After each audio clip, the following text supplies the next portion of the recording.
Morning students, welcome to Gramothan online classes. 8th का जो हमारा चैप्टर चल रहा है वो हिस्ट्री का सेकंड चैप्टर चल रहा है। उसका हम जो है वो बैटल ऑफ प्लेसी जो है उसी को हम कंटिन्यू करते हैं, उसी के बारे में पढ़ते हैं। हमने ये पढ़ा था कि सिराजुद्दौला जो है उनकी कंपनी के साथ में बैटल हुई और इसमें जो मीर जफ़र जो था उन्होंने कंपनी का साथ दिया और वो जो है कंपनी का नवाब बन गया। मतलब after the defeated of Sirajuddaula in Plassey war, उसमें क्या हुआ कि उसे असैसिनेट कर दिया, उसे जो है वो उनको मार गिराया गया और उसकी जगह जो है वो मीर जफ़र जो है उसको क्या बना दिया गया, नवाब बना दिया गया।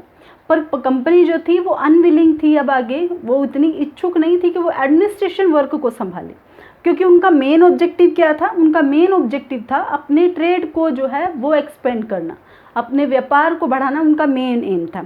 पर उन्हें ये भी पता था कि जब तक हम लोकल नवाब्स को अपने हाथ में नहीं रखेंगे तब तक हमें प्रिविलेज नहीं मिल सकते हैं, तब तक हमें टेरिटरी से जो है वो प्रॉफिट नहीं मिल सकता है।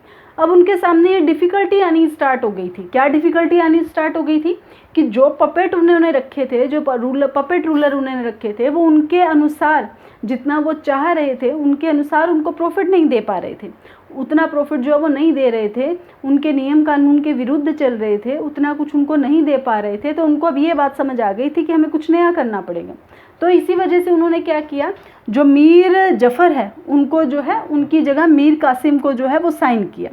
मीर कासिम को साइन किया, पर सेम थिंग उनके साथ भी हुई। वो भी उनको उतना प्रॉफिट नहीं दे रहे थे, उनके अकॉर्डिंग उनको जो है प्रिविलेज नहीं दे रहे थे, उनके अकॉर्डिंग उनको जो है टैक्सेस नहीं दिलवा रहे थे। इस वजह से क्या हुआ, अब क्या हुआ, एक और वॉर हुआ, एक और युद्ध हुआ जो है बैटल ऑफ बक्सर। देखिए पहले हमने पढ़ा था बैटल ऑफ प्लेसी, अब है बैटल ऑफ बक्सर जो 1764 के अंदर हुआ। अब इसके अंदर क्या हुआ, बैटल ऑफ बक्सर के अंदर उन्होंने क्या किया, मीर कासिम जो है उनको हरा दिया और दोबारा जो है वो किसको साइन किया, दोबारा जो है मीर जफ़र आ गए। पर इसी के साथ ही वो दोबारा वही जो ऑब्स्टेकल्स थी या ये कहें कि वही क्वेश्चन जो है वो दोबारा नहीं लाना चाहती थी कंपनी।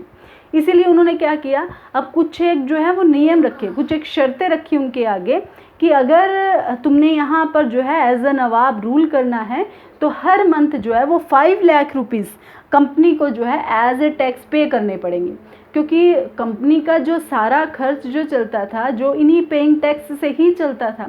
जो फोर्टिफिकेशन का काम है, जो अपना जो ट्रेड है उसको एक्सपेंशन करने का वर्क है, या जो भी वॉर के अंदर उनका जो भी पैसा लगता था वो इन्हीं के थ्रू चलता था। ऑफिशियल्स की जो भी रिक्वायरमेंट होती थी वो सारी इन्हीं से चलती थी।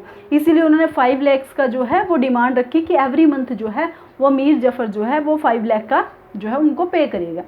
पर देखिए वो कब हुआ, 1764 में हुआ। 1765 में मीर जफ़र की डेथ हो गई। अब डेथ होते ही कंपनी के ऑफिसर्स की क्या हुआ, कंपनी का मूड चेंज हो गया। अब उन्हें यूँ लगता था कि अगर हम डायरेक्ट यहाँ पर राज करें, अगर डायरेक्ट रूल करें तो शायद हमें कुछ और प्रॉफिट हो।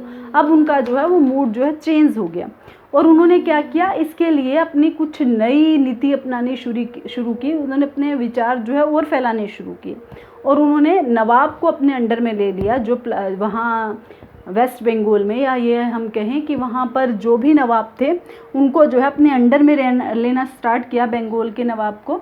और उन्होंने मुग़ल सल्तनत के बादशाह को ये बात कही कि हम जो है एज ए दीवान यहाँ पर वर्क करेंगे। और ऐसा ही हुआ कि 1764 को कंपनी को जो है वो बंगाल, प्रोविंसी ऑफ बंगाल की दीवान जो है वो बना दिया गया।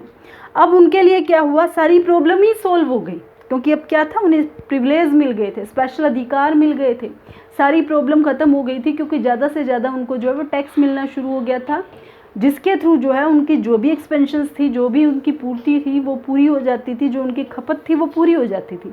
जहाँ पहले क्या हुआ करता था कि किसी भी चीज़ को ख़रीदने के लिए ब्रिटेन से क्या आता था, गोल्ड और सिल्वर आया करता था और उससे वो जो है सामान वहाँ जो है इंपोर्ट किया जाता था। जो भी है गोल्ड सिल्वर को इंपोर्ट करके वहाँ यहाँ से सामान एक्सपोर्ट किया जाता था। पर वही अब जो है वो उल्टा हो गया था, क्योंकि उनका सारा जो पूर्ति है वो तो यहीं से हो जाती थी पैसे संबंधी, और यहाँ से वो सामान जो है वो सेल करने के लिए भेजते थे। और इस तरीके से धीरे धीरे करते करते जो कंपनी ने जो है अपना सारा एरिया जो है बंगाल का अपने अंडर में ले लिया और ये जो है उनकी नीति आगे बढ़ती चली गई। इसी से रिलेटेड टॉपिक हम नेक्स्ट वीडियो में देखेंगे। आज के लिए इतना ही। Thank you.